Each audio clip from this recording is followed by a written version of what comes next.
Yeah, I mean, just super brief. Grew up working for my dad's business as medical equipment sales and service. As any family business, you do whatever it takes. And so I was telemarketing for latex gloves when I was 14, calling on my own clients. 16, the deal was I got a car, but only if I went out and cold called.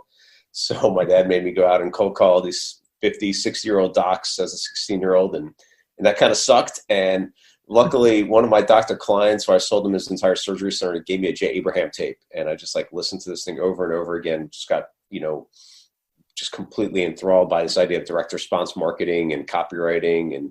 And so I just went out and studied everything I possibly could, help grow my dad's business from a small regional player to a national player through that. And, he would look at these ads. He's like, nobody's going to read all this.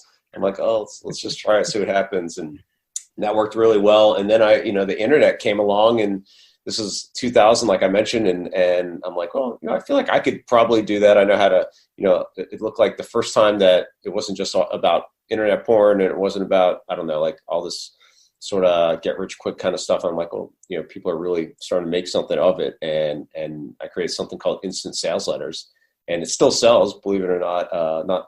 Not as well as it did originally, but that was my first sort of $1 million product. And then people were like, well, how'd you do that? Could you teach me? Which then turned into me teaching them how to take their information expertise and sell it online. And then about 11 years ago, I followed this path of how do you connect entrepreneurs who want to grow themselves, make a difference in the world, and then have some fun together.